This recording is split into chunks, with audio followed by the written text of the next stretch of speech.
A judge walked out of the courtroom after declaring, "I will never apologize for seeing a human being where others only saw paperwork." At the very same moment, inside a detention yard, a woman shouted at the guards swinging their batons, "We are not numbers." Two voices rising from two different worlds, but echoing the same truth: justice cannot be locked away.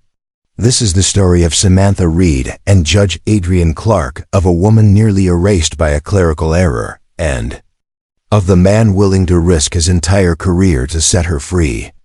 It's a journey through injustice, sacrifice, and an unexpected love born in the darkest of places.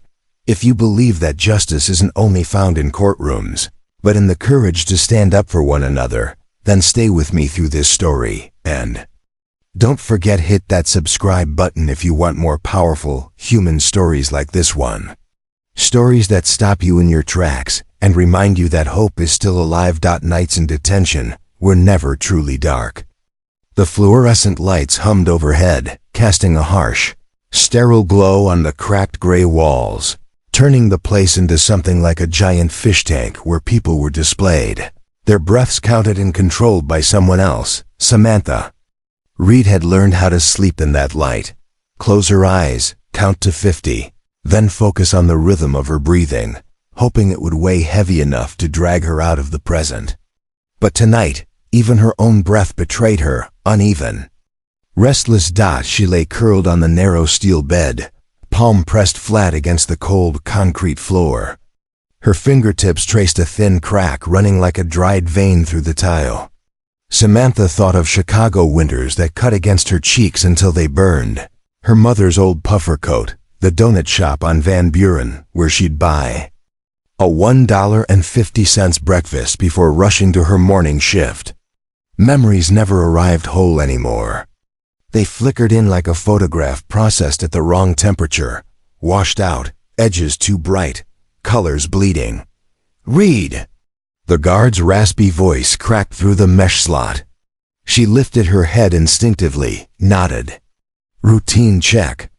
The cell door clanged open, then shut, locks rattling in their tired chorus, a symphony of tedium she'd grown used to.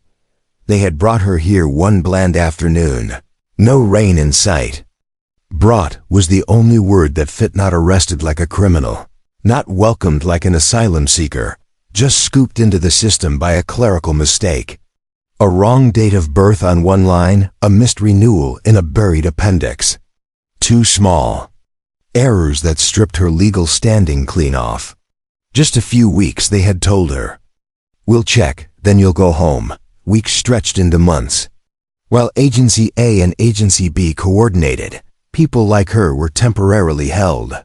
Civil, bureaucratic words, until you were the one staring at a thin mattress under fluorescent light. Mornings came with dry bread and peanut butter. Samantha would break it into small pieces, let each fragment dissolve on her tongue before forcing it down. She wasn't hungry. Hunger came in fits, stabbing at her stomach like a dull knife. Yara, the Syrian woman across the room, once slipped her a packet of mint tea. "Drink before bed," she whispered. "It calms the heart." Samantha wanted to ask whose heart, hers or mine, but only smiled and nodded. In here, people spoke in short sentences but carried conversations with their eyes. Down the hall, Miguel sometimes sang in the evenings. Songs in Spanish he remembered from a bar gig back home. "Keep it quiet," he warned her. "They don't like it." "Who's they?" Samantha asked. Miguel grinned, tired. "Everyone with a key." That line made her laugh, a broken, breathless laugh, like tripping over a root in the dark. There was Officer Hodge, too. Young, not cruel, not kind, just exhausted. Some days she leaned against the wall, eyes glazed, and muttered, "If I take leave, they'll hire someone new. The new one will learn how to lock the doors. In the end, the doors stay shut, right?" Samantha never knew what to say, so she studied Hodge's hands instead, knuckles reddened from cold. Another day, Hodge told her about a 5-year-old who once asked his mother, "Why do they lock up grown-ups?" And the mother answered, "Because grown-ups don't listen." Hodge laughed when she repeated it, but the sound broke and left silence hanging. Heavy in the air. Samantha began keeping a diary, scrawled on scrap library slips. A few lines a day, the smell of disinfectant, the strip of sunlight that cut through the hall at 3:15 p.m., the sharp footfalls of the night shift guard every Wednesday. Sometimes just numbers: 17 days since filing an appeal, 41 days since speaking. To an officer, 73 days since losing the silver ring her mother had left her. Numbers became mile markers on a foggy road, not guiding anywhere, but proof she hadn't disappeared. Not every night was brave. Sometimes panic slammed into her chest without warning, leaving her wide-eyed, like someone falling from a bridge. She'd hear Yara's steady breathing, Miguel turning over, the faint hiss of air through the vent. She repeated 3 words over and over in her mind: I am here. Here, meaning cold still prickled her skin, her heart still counted beats. Here, meaning she hadn't vanished completely. On Mondays they called for case reviews. A white-walled room, cheap wooden tables. 2 clerks typing like war drums. Samantha sat waiting, hands clenching and unclenching. They asked her name, case number, anything to add. When she handed over updated documents, they nodded. We'll update the file. The word update sounded weightless, like dropping a pebble into a bottomless well. You never heard it hit the water. That evening, a tired patch of sunlight crawled across the window frame, clinging like a fading butterfly. Samantha forced herself to walk the corridor 30 laps, about 1.5 miles by her count. At each turn she caught sight of her stretched shadow on the tiles, long, wavering, warped by flickering light. On lap 26, Miguel raised a hand in the air and said, "We're on pause, friend." Just songs stuck on pause. Samantha smirked, as long as no one hit stop. Miguel clicked his fingers, snap a tiny rebellion against the room. That night, Yara poured half her cup of lukewarm water into Samantha's. "Tomorrow," she whispered, "they say a big one is coming to review cases." The way she said big one made Samantha laugh. Here, everyone called decision makers the grown-ups, like children waiting for permission to play outside. "Who's coming?" Samantha asked. "A judge, maybe." Samantha only nodded. Hope in this place was a wild animal you grabbed it too tightly. It clawed you bloody. She lay down, back sinking into the thin mattress molded by too many bodies before hers. She thought of books she once loved, The House on Mango Street, the bluest of stories that carried her through winters. She promised herself, if she ever got out, she'd open a tiny bookstore, sell dog-eared novels with scribbles inside. The covers: "This book once healed me." That promise burned like a match in the dark, quick and fragile, but enough to see the window frame and her own silhouette still intact. The next morning started earlier than usual. A storm of footsteps thundered down the hall, sharp, urgent. Hodge ordered them to line up. "Quiet," she said, voice flat from habit. Samantha stepped into line, hands folded over her stomach, eyes forward. For a moment, her heartbeat cinched with the approaching footsteps, hard, deliberate, like someone knocking. The end door swung open. Light slashed across the floor. The first man through wasn't in uniform. Navy suit, dark tie, salt and pepper hair neatly trimmed. He didn't stride with authority or swagger. He brought with him a silence that carried weight. Samantha didn't know his name yet, but she felt his gaze pause, and then lock on hers. It wasn't a jolt of electricity. It was the faint ting of a guitar string tuned back to pitch, subtle, resonant, echoing in her chest. She didn't move, neither did he. They stood, caught in an accidental triangle of light, where dust floated like punctuation searching for a sentence. Hodge cleared her throat. The review began. Files shuffled, names called, answers repeated like worn tapes. Then, "Read, Samantha." She stepped forward. Hands cold, but her voice warm, steady. Across the table, the man in the navy suit lifted his head. His eyes were calm, lake still. "Good morning, Ms. Reed," he said, each word distinct. "My name is Adrian Clark." The introduction pierced the heavy air like a pin through canvas. Samantha didn't know what to say, only that in the way he spoke her name, there was something she hadn't heard in months. The acknowledgement that she was a person, not a numbered dot, and in a place where every door opened with a key card. Something else had just clicked open inside her chest. The story, it seemed, was only beginning. Samantha sat stiff in the plastic chair as the guard dropped a thick folder on the desk, in front of the man in the navy suit. The file hit with a dull thud, a sound that felt too heavy for what it contained. Her life reduced to forms, stamps, clerical notes, and the occasional scribble of someone who hadn't looked her in the eye.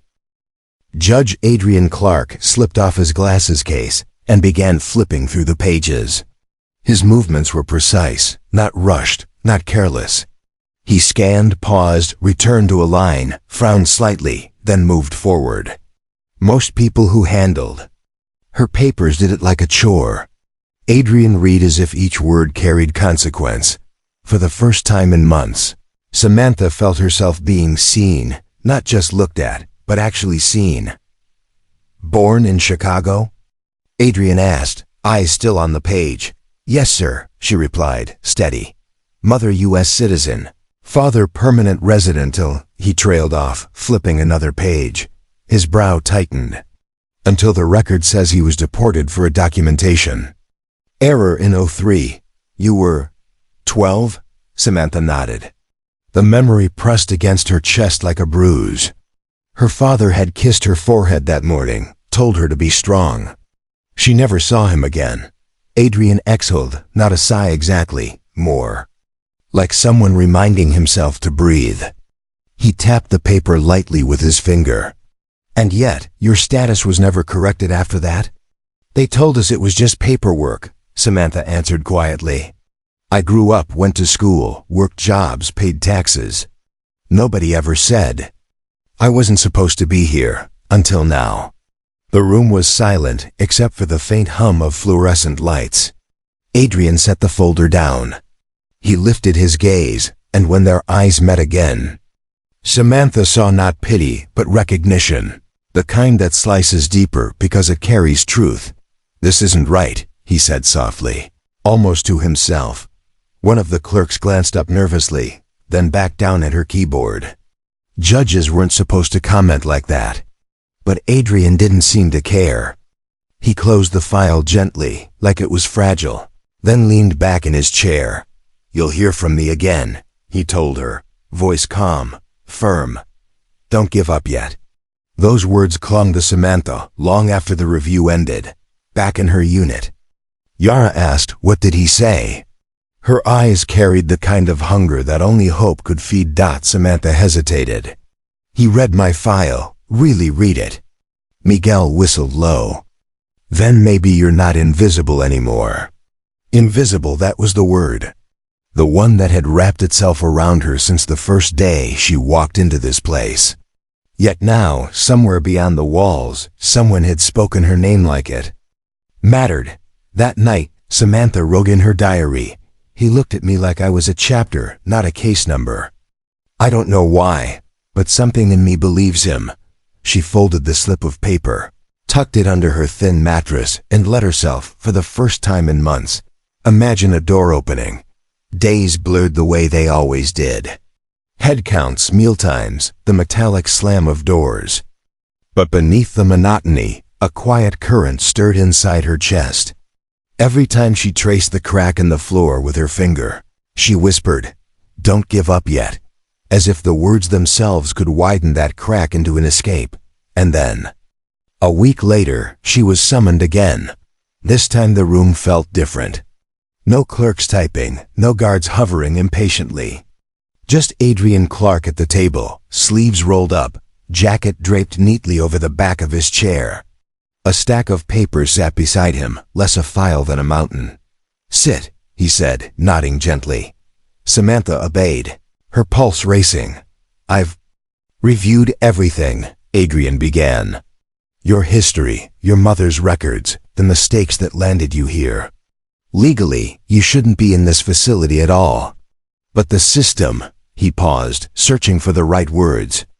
The system doesn't like to admit mistakes. She swallowed hard. So what happens to me? Adrian leaned forward. His voice lowered, almost conspiratorial. I can't promise anything yet. But I've requested an expedited review with the appeals board. That means your case is now in motion. The phrase felt foreign in her mouth. In motion. For months, everything had been stuck, paused, suspended in gray air. Why are you doing this? She asked before she could stop herself. Adrian's eyes softened. For a moment he didn't look like a judge at all, but a man carrying the weight of too many stories, because you don't belong here. And because if I don't, who will? Her throat tightened. She looked down at her hands, folded tight in her lap. No one had said words like that to her in years. When she returned to her unit, Yara squeezed her hand. The grown-up believes you? Samantha managed a small smile. He believes the truth. That night she dreamt of wide streets, bookstore windows glowing with lamplight, and the weight of a key turning in a lock that actually opened. Meanwhile, Adrian sat alone in his office, files sprawled across the desk like fallen leaves. He rubbed his temples, staring at Samantha Reed's folder. He had handled hundreds of cases, thousands even. But hers clung to him, refusing to let go. It wasn't just her story, it was her presence. The way she stood in line but didn't lower her gaze. The quiet defiance in her voice, even wrapped in fear. She reminded him why he had become a judge in the first place. Before the years of bureaucracy dulled the edges, he closed the file, slid it into his leather briefcase, and told himself it was duty. Just duty. But deep down, he knew it was more. The next morning, Samantha woke to the sound of keys and boots in the hall. Routine, ordinary. But for the first time, her heart didn't sync with it. Somewhere beyond these walls, her life was moving. Again, and for the first time in a long while, she believed she might. 2. The letter arrived 2 weeks later. Not to Samantha. Of course, letters rarely reach the detainees without being opened, read, or delayed beyond recognition. It came to Adrian's desk, stamped in bold type, Board of Immigration Appeals. The envelope was thin, almost mocking. Inside, a single sheet. We regret to inform you that due to current caseloads and administrative priorities, the request for expedited review cannot be granted at this time. Adrian read it twice, jaw tightening. Bureaucratic language was always polite in the way a locked door was polite. We regret, we cannot, at this time. Each phrase a cushion wrapped around a punch. He leaned back, staring at the ceiling of his office. Through the window, the city moved. On people walking dogs, buses groaning past. The normal life Samantha Reed should have been living. He folded the letter, slid it back into the envelope, and tapped it against his knuckles. Delay meant months, maybe more. For someone like Samantha, months could grind a spirit into dust. Adrian knew he had a choice. Accept the delay, or push harder than he ever had before. Samantha felt the delay without needing to be told. Days turned heavier again, as if time itself had thickened. She stopped asking the guards for updates.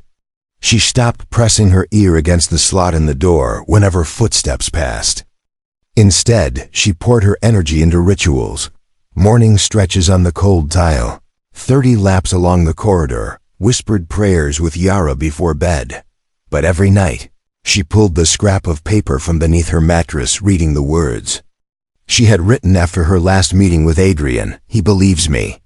She clung to those words, even as the system's silence screamed louder than any guard's command.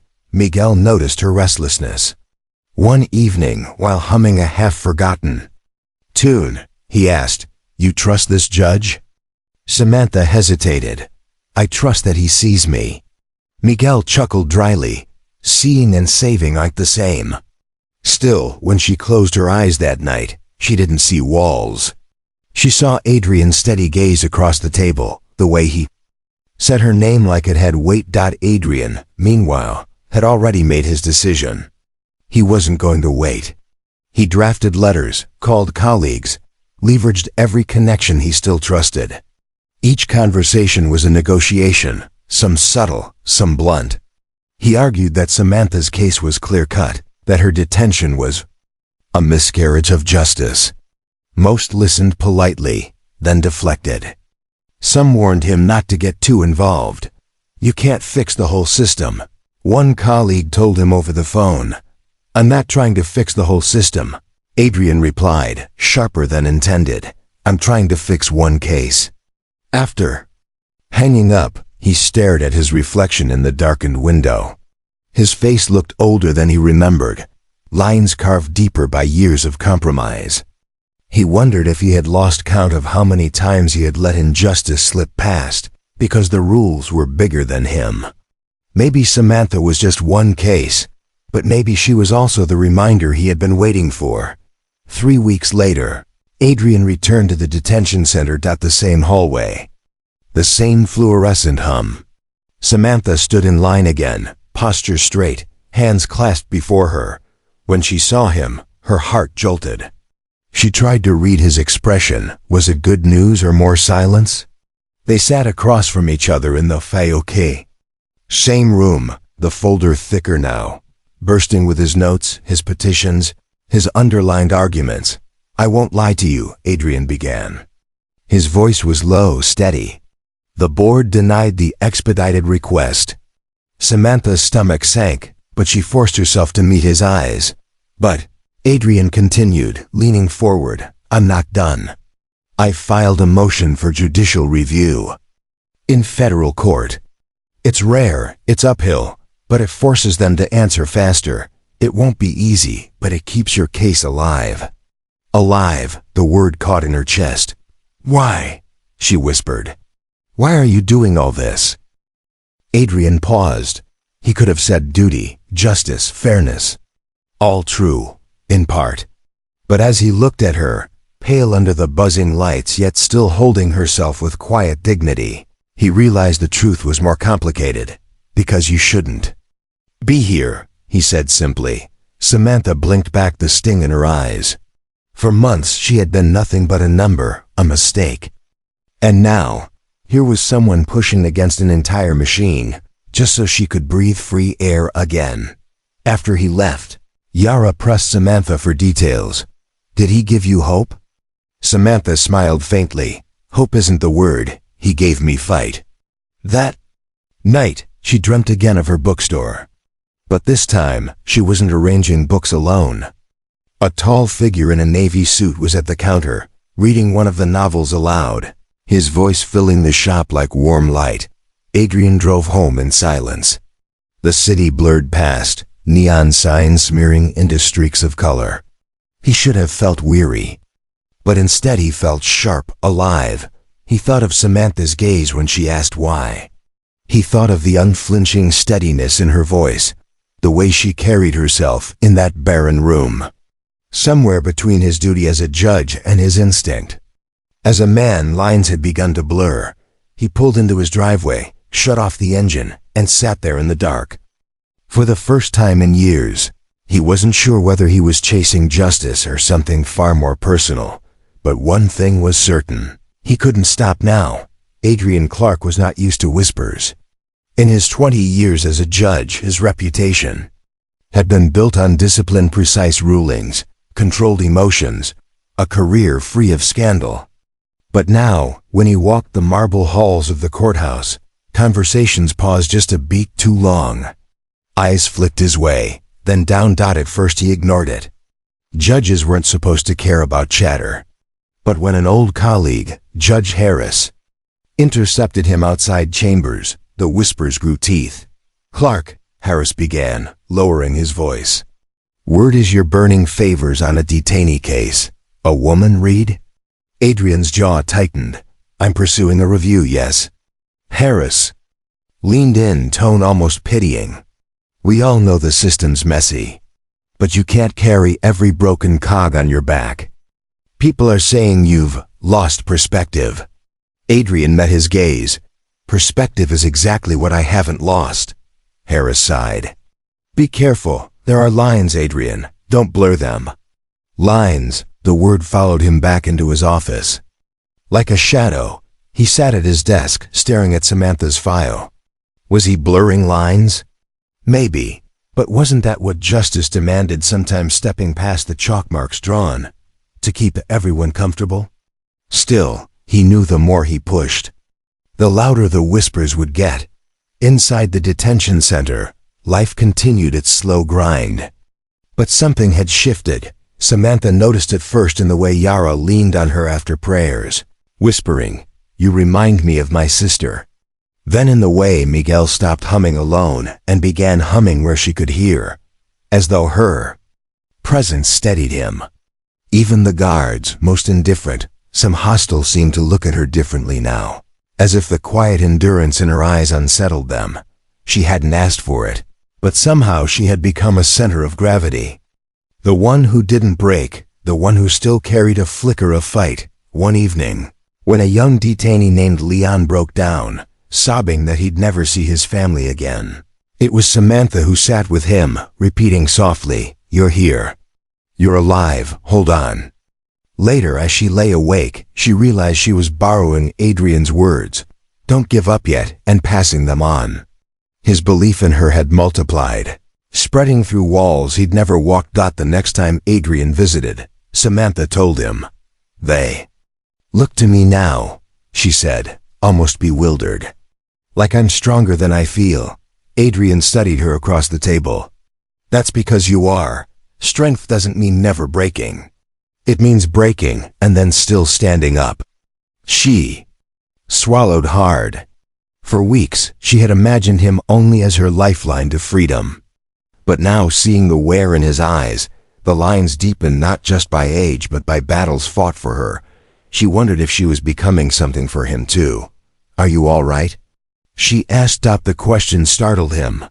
Few people ever asked Adrian Clark if he was all right. Judges were supposed to be steady as stone, untouchable. He opened his mouth to deflect but stopped. "No," he admitted quietly. "Not always." For a long moment they sat in silence, a silence that felt less like emptiness and more like recognition. Pressure, however, did not stay silent. The following week, Adrian was summoned to a meeting with the chief judge. The office was vast, lined with portraits of men long dead, their eyes painted stern and watchful. "Adrian," the chief began, fingers steepled, "we've received concerns about your unusual persistence in a single immigration case."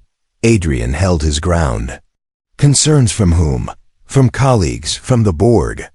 From people who wonder whether your judgment is being clouded." Clouded. The word carried weight. It implied bias, unprofessionalism, the kind of crack that could shatter a career. "With respect," Adrian replied, voice firm, "my judgment is clearer than it has been in years. The law was misapplied. A citizen was wrongfully detained. If that isn't worth persistence, what is?" The chief judge exhaled heavily. "I'm not questioning your integrity, Adrian. I'm questioning your attachment."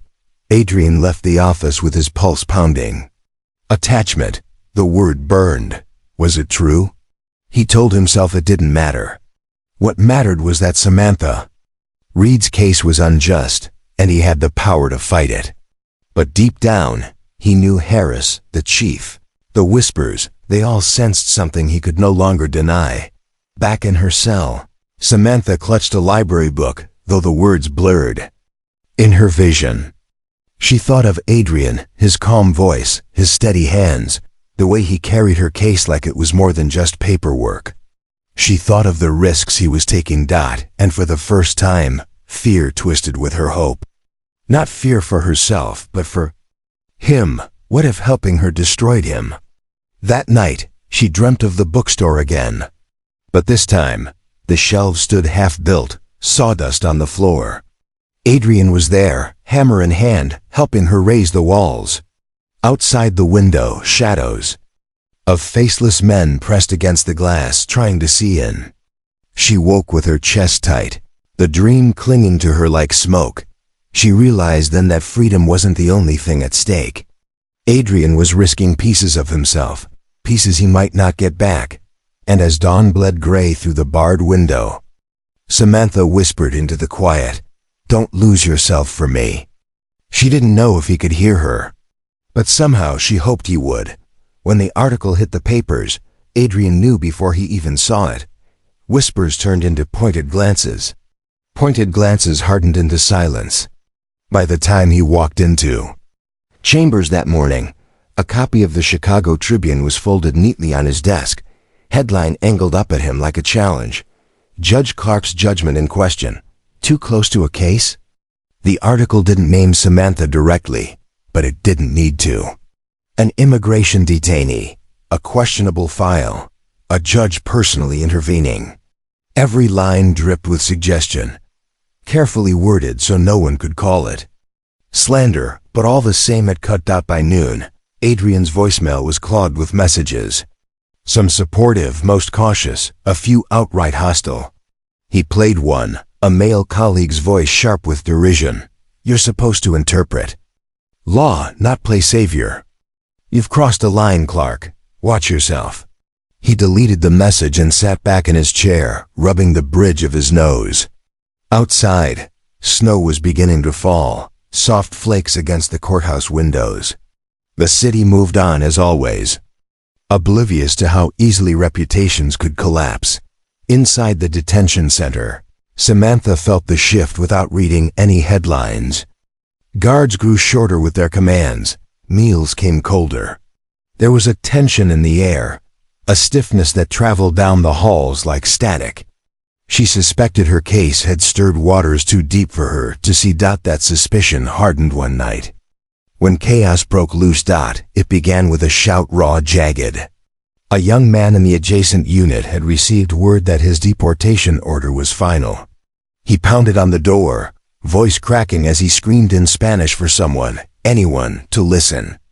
Within minutes, guards swarmed in, batons in hand. The sound of fists against flesh, of a body slammed to concrete, echoed down the corridor. Samantha and the others pressed against the bars, powerless, watching shadows thrash in the flickering light. Yara covered her face with her scarf. Miguel muttered curses under his breath. When it was over, the young man was dragged past, his face bloodied, eyes vacant. Silence followed, thick and choking. Then Leon whispered, "That could be any of us." Samantha felt it settle in her bones. Yes, it could be. That night she didn't sleep.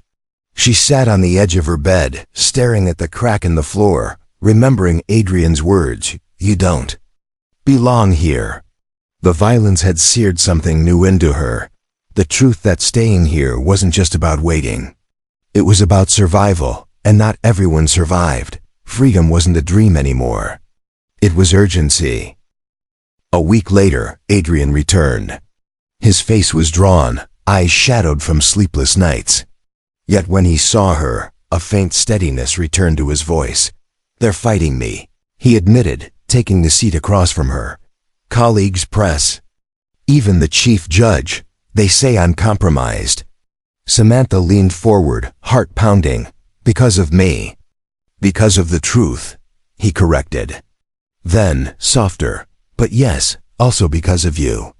She lowered her gaze, guilt clawing at her chest. "I don't want you to lose everything for me." Adrian studied her carefully. "Do you think your life is worth less than my reputation?" The question stunned her. No one had ever framed her worth that way. She opened her mouth, closed it, then whispered, "I think you've given me more than anyone ever has." For a long moment they sat in silence, the hum of the lights above them the only witness. When he left that day, Samantha felt both heavier and heavier with the knowledge of what he was risking, lighter with the certainty that he wasn't abandoning her. Back in her unit, word of the earlier beating still haunted everyone. Leon's hands shook when he tried to eat. Miguel's songs had gone silent. Yara murmured prayers that felt more desperate than before. Samantha knew she couldn't fix the system, but she could hold them together the way Adrian was holding. her case together. "Listen," she told them one night, her voice steady in the dim. "We can't let this place take our humanity. They can lock doors, they can shout orders, but they don't decide who we are. We do." The others looked at her, weary but listening. For the first time, Samantha realized she wasn't just surviving anymore. She was leading. Meanwhile, Adrian's war with the system deepened. He filed motions, argued before panels, demanded accountability. The more he pressed, the more resistance he met. Colleagues questioned him openly. Newspapers painted him as reckless. Some nights he drove home and sat in the dark, wondering if he was unraveling everything he had built over decades. And yet, every time he thought of stopping, he saw her face pale under fluorescent light, but unbroken. He heard her voice. "I trust that he sees me." That trust anchored him, even as the rest of his world shifted beneath his feet. Snow piled higher outside the detention center. Inside, time blurred. Days bled into nights, nights into days. But something in Samantha burned brighter now. She had seen the system's cruelty bare its teeth. She had felt fear scrape her ribs raw. And still, she stood as she traced the crack in the floor once more. She whispered, not just for herself, but for everyone who slept in rows around her. "We belong beyond these walls." And for the first time, she believed that Adrian Clark wasn't just fighting for her freedom. He was fighting for something larger. The notice landed on Adrian's desk like a gavel. Judicial Conduct Review, hearing scheduled. No surprise. He'd felt it coming, like thunder rumbling long before the sky split open. Still, reading the words stung. A review hearing wasn't a small reprimand. It was a public stage where his integrity would be weighed, dissected, and possibly dismantled. That night, he stood at his kitchen counter, the letter unfolded beside an untouched glass of scotch. His apartment was silent, too silent. He tried to rehearse what he might say. "I followed the law. I pursued justice. I did what any of you should have done." But in his gut, he knew those arguments would sound self-righteous to colleagues, who had long ago learned to hide behind procedure. Pressed his palms against the counter and whispered into the empty room, "What if they're right? What if I am losing perspective?" But then Samantha's face flickered in his mind, the way she had looked at him, torn between guilt and gratitude. He remembered her words, "I trust that he sees me." That trust carried more weight than the opinion of any panel.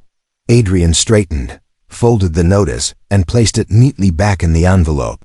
Whatever happened, he would stand and answer. In the detention center, winters seeped through the concrete. Breath fogged in the cold air at night. Food rations seemed smaller, guards quicker to anger. The place pulsed with tension, like a wire stretched too tight.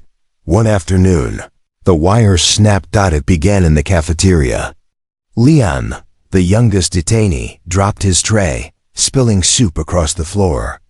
A guard barked at him, voice sharp with derision. Leon stammered an apology, but the guard shoved him hard against the table. The room fell into a stunned hush. Samantha's chest tightened. She saw fear flash across Leon's face, the same hollow fear she'd seen when the young man was dragged past them weeks before, beaten bloody. Something inside her refused to let it happen again. Before she knew it, she was on her feet. "Stop!" Her voice cracked across the silence, louder than she thought possible. Every head turned. The guard froze, shocked that anyone had dared. Samantha's pulse roared in her ears, but she held her ground. "He's just a kid," she said, trembling but clear. "You don't get to treat him like that." For a long moment, the room held its breath. Then the guard's face flushed red. "Sit down, Reed," he snapped. Now, her legs shook, but she didn't sit. She thought of Adrian's word strength. Means breaking and still standing up. She stood taller. Around her, others began to shift. Miguel pushed his tray aside, standing too. Yara lifted her chin, eyes blazing. One by one, detainees rose in quiet solidarity. No one shouted, no one advanced, but the act itself was louder than any protest. They would not watch silently anymore. The guard hesitated. Authority was fragile, Samantha realized. It depended on silence, on fear. And fear had cracked. Finally, the guard snarled and shoved his baton back into its loop. "Clean it up, and watch yourselves." The tension ebbed as he stormed out, but the air still buzzed with adrenaline. Samantha's knees nearly gave out. Miguel caught her arm, steadying her. "You just lit a fire," he whispered. That night, detainees whispered her name like a chant, not in reverence, but in relief. She had spoken what they had swallowed for months. And though her body shook under her thin blanket, a fierce certainty burned in her chest. Silence was no longer an option. Meanwhile, Adrian prepared for his hearing. The panel would convene in 2 days. 3 judges, 2 attorneys, and a public representative who was more politician than citizen. He knew how it would go. Questions sharpened like knives, insinuations dressed as concern. They would not come at him head-on, but with careful words meant to unravel him from the inside. Evening, he sat at his desk drafting his opening statement. He wrote, crossed out, rewrote. Nothing fit. Everything sounded like an excuse. Finally, he pushed the papers aside and stared into the dark. Maybe the answer wasn't in defense. Maybe the answer was in truth. He whispered it, testing the weight. "I will not apologize for seeing humanity where others saw paperwork." The words felt raw, dangerous. But they were his. 2 worlds, separate but entwined, braced for collision. In the detention center, Samantha whispered to Yara before lights out, "If he stands for me out there, I have to stand for us in here." And across the city, Adrian folded his suit jacket over a chair, rehearsing under his breath. This isn't about attachment. It's about justice. Both of them, unknowingly, were walking toward fire. The hearing chamber was colder than Adrian expected. 3 judges sat elevated behind a long desk, their robes black, faces impassive. To their right sat 2 attorneys from the oversight board, papers stacked neatly, pens ready like weapons. A handful of journalists filled the back benches, notebooks open. The hum of whispers quieted when the clerk called, "Case of Judicial Conduct Review, Judge Adrian Clark." Adrian rose, buttoned his jacket, and stepped forward. His shoes echoed across the polished floor, each step heavier than the last. He stood where defendants usually stood. Though he was no criminal, he felt the weight of being judged. "Judge Clark," one of the board attorneys began, voice clipped. "We are here to determine whether your actions in the case of one Samantha Reed have compromised your impartiality, and whether your conduct undermines public trust in this judiciary." The words fell like stones. Adrian steadied himself. "I acted," he replied firmly, "because a woman was wrongfully detained. Her case was neglected, her rights ignored.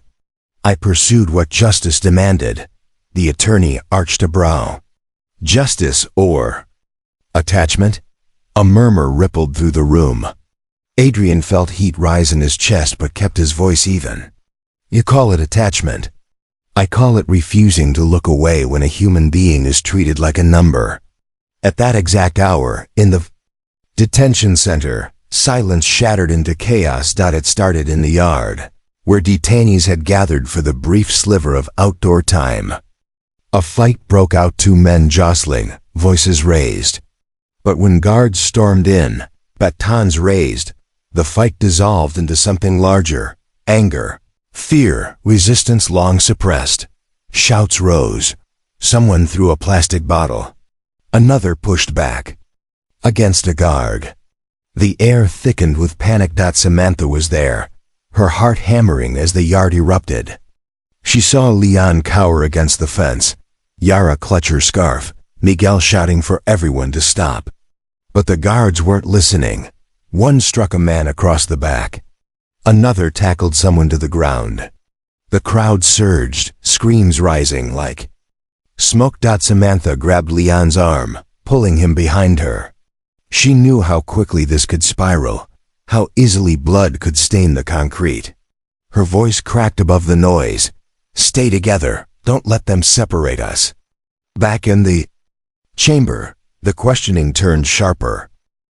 "Judge Clark," another panelist said, voice cool as steel, "do you deny maintaining personal contact with Ms. Reed after her release?" Adrian's throat tightened. He could feel the eyes of the room drilling into him. He could lie, twist, evade, but something inside him rebelled against more masks. "I don't deny it," he said. His voice carried, clear, steady. "I did meet with her. I did speak with her. And yes, I cared." Gasps scattered through the gallery. The lead attorney pounced. "So you admit to allowing personal feelings to influence your professional actions?" Adrian's jaw tightened. "No, I admit that personal feelings grew out of my professional actions. But they did not dictate them. I reviewed her case because it was unjust. I fought for her release because it was lawful. And afterward, I discovered she was more than a file. She was a human being who deserved life beyond those walls." His words rang out, echoing against stone and wood in the yard. Samantha pushed forward, shielding Leon with her body as guards advanced. The crowd roared, detainees shouting in a dozen languages. Miguel was grabbed, shoved to the ground. Yara stumbled, nearly trampled. Samantha felt fury rise, fierce and unshakable. She stepped into the path of a guard swinging his baton. "Enough," she shouted, her voice raw. "You don't get to break us because your papers say you can." For a heartbeat, everything froze. The guard's baton hovered mid-air. Detainees stared. Even the chaos seemed to hold its breath. Her words cut through the din. Sharp as glass, "We are not numbers out in the hearing chamber." Adrian's words carried the same blade. "I will not apologize," he declared, "for seeing humanity where others saw only paperwork. If that makes me biased, then perhaps we need more bias toward justice." Silence followed, heavy, electric. The judges exchanged glances. The attorneys bristled. In the gallery, a reporter scribbled furiously. Adrian stood tall, chest heaving. For the first time, he felt no shame, no hesitation. Only clarity. In the yard, order came crashing back with brutal force. More guards flooded in, shields up, batons striking. The detainees were driven into corners, pressed against fences. Samantha felt a blow glance off her shoulder, pain jolting down her arm, but she didn't fall. She locked eyes with the young guard in front of her, Hodge, the one who sometimes softened, the one who once muttered that doors always stayed shut. Hodge hesitated, baton raised. Samantha's voice, hoarse but unwavering, met her eyes. "You know this isn't right." Something flickered in Hodge's expression, doubt, guilt, fear. She lowered the baton. Just slightly. Enough. The chaos ebbed. Detainees forced back inside, bruised but alive. Samantha clutched Leon's hand, her body aching, but her spirit unbroken. As the hearing adjourned, Adrian stepped out into the cold air. Reporters shouted questions, flashes lit his path. He ignored them. Inside, his career teetered on a knife's edge. Outside, the world buzzed with judgment, but in his chest, he felt the same clarity Samantha had found in the yard. That silence was no longer an option. Somewhere behind concrete walls, she was standing, battered but still unbowed. And here, beneath marble arches, so was he. The review board deliberated for hours behind closed doors. Adrian sat alone in the hallway, tie loosened, hands folded. The courthouse smelled faintly of polish and old paper. Reporters hovered at a distance, waiting like vultures for a headline. When the door finally opened, one of the judges announced, "The board has not reached a unanimous decision. Further review will be scheduled. In the meantime, Judge Clark, you are placed on administrative leave." It was neither victory nor defeat, just suspension limbo. The same word that haunted Samantha for months. Adrian nodded once, quietly. He gathered his papers, slipped them into his worn leather briefcase, and walked out into the bitter air. Cameras flashed, voices shouted questions, but he didn't answer. He already knew his choice. That night, he sat at his kitchen table with a blank sheet of paper in front of him. No speeches, no defenses. Just 6 words written clearly, his hand steady as ever. I resign. I choose her. Inside the detention center, the aftermath of the riot left bruises and silence. Detainees limped through routines, eyes wary. But beneath the quiet, something had changed. They had seen Samantha stand. They had seen her voice break through noise and fear. A week later, word spread. A federal court had ordered her release. The motion Adrian filed, the one colleague said was reckless, had been granted. When the guard came with the paperwork, Samantha froze. After so many false starts, so many delays, she could hardly believe it. Yara hugged her tightly, whispering blessings. Miguel clapped her on the shoulder. Even Leon smiled through tears. As she gathered her few belongings, a thin sweater, a dog-eared notebook, scraps of diary pages, she realized she was carrying more than her own freedom. She was carrying every whispered hope, every desperate prayer left behind those walls. The first breath of winter air outside the detention gates felt like fire in her lungs. She lifted her face to the sky, clouds rolling heavy overhead, and let the cold sting her cheeks. Freedom wasn't gentle. It was raw, biting, alive. And then she saw him. Adrian stood a few yards away, coat collar turned up against the wind, briefcase in hand.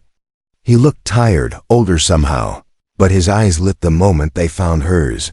She walked toward him, each step trembling, until they stood face to face. "You did it," she whispered, voice breaking. "No," he said softly. "We did." For a heartbeat, they just looked at each other. The judge who gave up his robe, the woman who refused to be erased. 2 lives reshaped by the same fight. Weeks passed. The world moved on, though neither of them returned to who they had been before. Samantha found work at a community center, tutoring children in English. It wasn't glamorous, but it was honest, grounding. She rented a small storefront on a quiet street, shelves slowly filling with secondhand books. Each one carried a note in pencil on the inside cover. "This book once healed me." Adrian visited often, sometimes carrying boxes of novels, sometimes only his quiet presence. He no longer wore the robe, but he carried himself with the same steadiness, except now the weight seemed lighter. One evening, as snow fell outside, Samantha arranged books by the front window. Adrian stood beside her, slipping a volume of Baldwin onto the shelf. "Do you miss it?"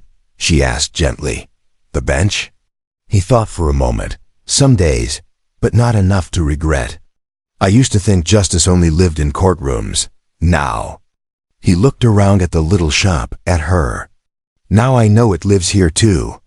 She smiled, tucking a strand of hair behind her ear. "Then maybe we both found our verdict." On the day of the shop's official opening, friends and neighbors gathered, laughter spilling into the street. Yara arrived with her son, Miguel. Brought flowers. Leon sent a letter from afar. As Samantha unlocked the door, Adrian slipped a hand into hers. The world outside still spun with noise, judgment, politics. But here, within these walls lined with stories, they had carved out something solid, something true. When she looked up at him, eyes bright, he whispered words that echoed like the final gavel. "This is the only sentence I'll ever need. Life with you." And in that moment, Samantha knew, after everything stolen, everything fought for, she had finally stepped beyond the walls of silence. 3 years later, the little bookstore on the corner of Maple and 12th had become more than a shop. Its shelves sagged under the weight of donated novels, poetry, and memoirs. Children spilled in after school for free reading hours. Strangers lingered at the back table over steaming cups of coffee, trading stories of their own journeys. Above the door, the hand-painted sign read, This book once healed me. Samantha moved easily through the aisles, placing a worn copy of The Bluest Eye back where a young girl had left it. Her smile came quicker these days, her laugh deeper. The scar on her shoulder from that chaotic day in the yard remained, but it had become less a wound than a reminder. Survival could bloom into something stronger.